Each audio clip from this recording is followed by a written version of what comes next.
السلام علیکم یوز، آج کے کالم کا عنوان ہے وزیر اعظم سے وزیر خزانہ اور شفاف الیکشنز تک۔ میں ذاتی طور پہ تو نہیں جانتا، لیکن جب سے ہوش سنبھالا یہی سنتا آیا ہوں کہ زراعت ہماری معیشت کی ریڑھ کی ہڈی ہے، اور اگر یہ بات درست ہے تو پھر یقین سے کہا جا سکتا ہے کہ ٹریکٹر انڈسٹری زراعت کی ریڑھ کی ہڈی ہے، جو اس وقت شدید قسم کے مالی بحران کی وجہ سے تباہی کے کنارے کھڑی ہے۔ اور وجہ اس کی یہ ہے کہ ایف بی آر یعنی فیڈرل بورڈ آف ریونیو نے مارچ 2020 سے ٹریکٹر سازی کی صنعت کے سیلز ٹیکس ریفنڈز کی ادائیگی روکی ہوئی ہے، جو 6 ارب روپے سے بھی تجاوز کر چکی ہے، جس کے نتیجے میں صنعت کاروں کی طرف سے مالی دباؤ کے سبب ٹریکٹرز کی اسمبلی اور ترسیل بری طرح متاثر ہو رہی ہے۔ اس کے علاوہ 250 سے زیادہ وینڈرز کمپنیوں کے ٹیکس ایڈجسٹمنٹ حوالہ سے ادائیگیاں بھی رکی ہوئی ہیں، جس نے 5 لاکھ سے زیادہ ہنرمند افرادی قوت کھپانے والی ذیلی صنعتوں کو بھی بحرانی کیفیت میں مبتلا کر رکھا ہے۔ اگر اس بد سے بدتر ہوتی ہوئی صورتحال کو بروقت نہ سنبھالا گیا تو نہ صرف ٹریکٹر سازی کی صنعت بلکہ بیچارے کاشتکار، زرعی ترقی اور فوڈ سیکیورٹی پر بھی منفی اثرات مرتب ہو سکتے ہیں۔ کمال یہ ہے کہ متعلقہ حکومتی نمائندوں کے ساتھ اس انڈسٹری کے نمائندوں کی بار بار ملاقاتوں کے بعد بھی کوئی پیش رفت نہیں ہوئی۔ اس لیے وزیر اعظم اور وزیر خزانہ کو مخاطب کرنا ضروری جانا کہ ٹریکٹر اور اس سے متعلقہ دیگر صنعتوں کو بچانے کے لیے میں بھی اپنا حصہ ڈال سکوں، باقی ان صاحبان کی اپنی مرضی۔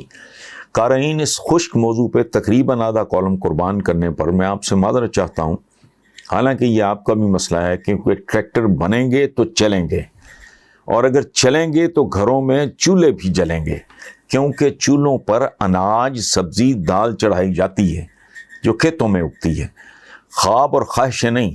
اور اب ہم چلتے ہیں ایک چالو قسم کے مقبول موضوع کی جانب۔ آج کل بذریعہ ٹیکنالوجی فیئر اور شفاف الیکشنز کا اتنا چرچا اور تذکرہ ہے کہ میں اس سے تنگ آ گیا ہوں۔ میری رائے میں پاکستان کے اندر فیئر اور شفاف الیکشنز ناممکن ہیں، نہ گزشتہ 74 سال میں ہوئے، نہ آئندہ 74 سال میں مجھے ہوتے دکھائی دیتے ہیں۔ اس کی وجہ ہے کہ جس ملک اور معاشرے میں کروڑوں لوگ خط غربت پہ رینگ رہے ہوں، وہاں ووٹ کیا اور اس کی اوقات کیا، اور جو خط غربت پہ نہیں رینگ رہا وہ بھی رینگ ہی رہے ہیں کہ جس کے پاؤں تلے زمین اپنی نہیں اور سر کے اوپر چھت اپنی نہیں، اس کا ووٹ اور اس کی رائے بھی اپنی نہیں ہو سکتی، اسے بآسانی مینیپولیٹ کیا جا سکتا ہے، خریدا جا سکتا ہے۔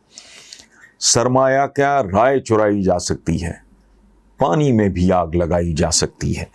یہ شعر بھی میرا ہے اور رائے بھی، جس سے آپ 100 بار اختلاف کر سکتے ہیں، لیکن میرا کبا سفید ہی رہے گا اور میرا مرغا بھی ایک ہی ٹانگ پہ کھڑا رہے گا، کیونکہ یہ فہم میرے سیاسی ایمان کا حصہ ہے کہ جب تک اس ملک کا عام ووٹر، خصوصاً پسماندہ علاقوں کا عام ووٹر، غربت، جہالت، ضرورت کی زنجیروں اور مجبوریوں، محرومیوں، لالچ اور خوف کی بیڑیوں میں جکڑا ہوا ہے، تو سمجھ لیں کہ اس کا ووٹ بھی جکڑا ہوا ہے۔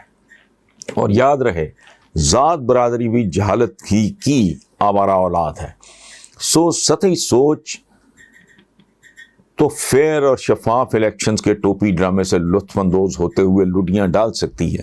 مجھ جیسا حقیقت پسند اور سائنٹیفک انداز میں سوچنے والا اس طرح کی سوچ کا تصور بھی نہیں کر سکتا۔ چلتے چلتے یہ بات بھی غور سے سن لیں کہ ہم لوگ خط غربت کی اصطلاح پڑھتے اور سنتے تو بہت ہیں، لیکن شاید بھاری اکثریت اس اصطلاح کی ڈیفینیشن سے بھی واقف نہیں ہے۔ تو پیارے ہم وطنوں، خط غربت پہ رینگنے والے لوگ وہ ہوتے ہیں جن کے لیے اپنے مردوں کے لیے کفن اور قبر، چار پائی کا کرایہ اور قاری صاحب کی موجودگی بھی افورڈ کرنا جوئے شیر لانے سے کم نہیں ہوتا. اس لیے ووٹ کی عزت، ووٹ کا تقدس اور جمہوریت کا استحکام سب دھوکہ ہے، فراڈ ہے، فریب ہے اور سراب ہے. 74 سال تو گئے، آئندہ 74 سال بعد بھی اگر پاکستان میں شفاف الیکشن، جینوئن الیکشنز ہوئے جس میں ہر ووٹر آزاد ہوا، تو میں مارے حیرت اور خوشی کے جنت میں دوبارہ مر جاؤں گا. Thank you very much. میاں والی سے رضیہ خان صاحبہ کا، وہ کہتی ہیں کہ آپ کے فیس بک پیج پر ایک دلچسپ کامنٹ پڑھنے کو ملا. آگے وہ کامنٹ لکھتی ہیں، میں نے نہیں یہ دیکھا. وہ کہتی ہیں کامنٹ ہے، خان یارا مہنگائی ذرا کم کر دو تو کمال ہوگا، اور اگر نہ بھی کرو تو ووٹ پھر بھی تیرا. اس کامنٹ پر آپ کچھ کہنا چاہیں گے؟ تو رضیہ بی بی، میں نے کیا کہنا ہے اس پہ؟ سینس آف ہیومر اور اپنی قیادت پہ اعتماد کا اظہار ہے. یہ کامنٹ دلچسپ ہے، اور میرا خیال ہے اس طرح کے کامنٹس پڑھنے والا بھی ریلیکس کر لیتا ہے تھوڑا سا، چونکہ ہم تو بزرگ سے زیادہ سنجیدہ ہو جاتے ہیں. بہرحال اٹس اے گڈ کامنٹ. اگلا ہے جی جواد احمد ہیں کیلیفورنیا امریکہ سے. وہ کہتے ہیں جی بظاہر عمران حکومت کو اس وقت کوئی خطرہ نہیں، لیکن سنتے آئے ہیں کہ پاکستان میں کسی بھی وقت کچھ بھی ہو سکتا ہے. اس حوالے سے وزیر اعظم عمران خان اور ان کی ٹیم کو حالات اپنے حق میں سازگار رکھنے کے لیے کیا کرنا ضروری ہے؟ جواد صاحب، ایک بنیادی سی بات ہے، تھم رول ہے کہ کسی بھی فرد، قوم، قبیلے، ملک یا حکومت کی باٹم لائن ہوتی ہے پرفارمنس، اور اس کا فیصلہ کرنا ہوتا ہے عوام نے. اگر آپ کی پرفارمنس اچھی ہے، قابل داد ہے، تو ظاہر ہے عوام آپ کے ساتھ ہوں گے. تو ستِ خیر. سجاد احمد ہیں راولپنڈی سے. وہ کہتے ہیں شیخ رشید کہتے ہیں کہ اگر انہیں کسی نے تنگ نہ کیا تو وہ اگلا الیکشن نہیں لڑیں گے. کیا یہ بڑا بول نہیں؟ اور آپ شیخ رشید کے مستقبل کو کیسے دیکھتے ہیں؟ یہ مجھے نہیں سمجھ آئی، آپ نے اس کو بڑا بول کیسے کہہ دیا؟ ایک روٹین کا بیان ہے. اچھا، باقی رہ گیا کسی کا مستقبل، تو یہ بیسیکلی تو نجومیوں کا دھندا اور پیشہ ہے. کسی کے بھی مستقبل کے بارے میں پریڈکٹ کرنا، یہ تو طوطا فال والا آپ کو بتا سکتا ہے. ایک جو جنرل ایک روایتی سی بات ہے، وہ یہ کہ اس عمر تک پہنچ کے جس میں شیخ رشید صاحب پہنچے ہوئے ہیں، بندے کے پاس ماضی ہی ماضی رہ جاتا ہے. میرے سے وہ تھوڑے بڑے ہوں گے، میرا اپنا بھی یہی حال ہے.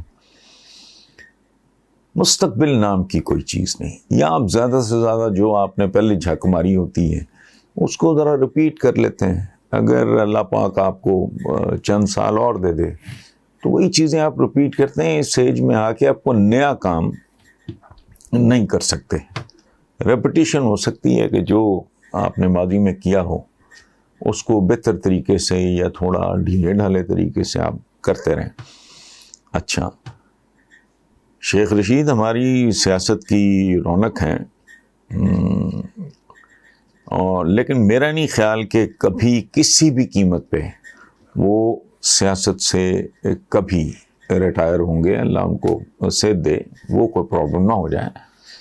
وہ نہیں سیاست چھوڑیں گے، کیونکہ چھٹتی نہیں ہے منہ سے یہ کافر لگی ہوئی.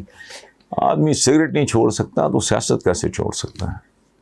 شیخ صاحب کی یہ دھمکی میرا نہیں خیال کہ اٹ مینز اینی تھنگ. رفیق محمود ہیں جی جھنگ سے. وہ کہتے ہیں جی مریم نواز کا تازہ ترین بیان ہے کہ نون لیگ جب ضروری سمجھے گی نواز شریف واپس آ جائیں گے.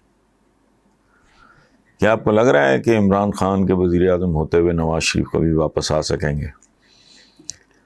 رفیق محمود صاحب، اصل سوال یہ ہے کہ نون لیگ کب ضروری سمجھے گی. اس کا جواب یہ ہے کہ نون لیگ تب ضروری سمجھے گی جب کوئی اور اگر کوئی مکمکا ہو جاتا ہے. جیسے پہلے ہوا تھا، چونکہ بنیادی طور پہ یہ حادثاتی طور پہ پالیٹکس میں آئے ہوئے لوگ ہیں. ایک فلوک تھا جو لگ گیا اور لگتا ہی چلا گیا. بیسیکلی یہ مکمکا والے لوگ ہیں، یہ تاجر لوگ ہیں، یہ کاروباری سے لوگ ہیں، خرید و فروخت کے لوگ ہیں. سو اگر ان کا کہیں ڈیل چیل کوئی ہو جاتی ہے تو یہ سوال نہیں کہ جی کہ جب کہیں گے، نہیں، آپ کب کہیں گے؟ آپ تب کہیں گے جب کوئی ڈیل ہو گئی ہوگی.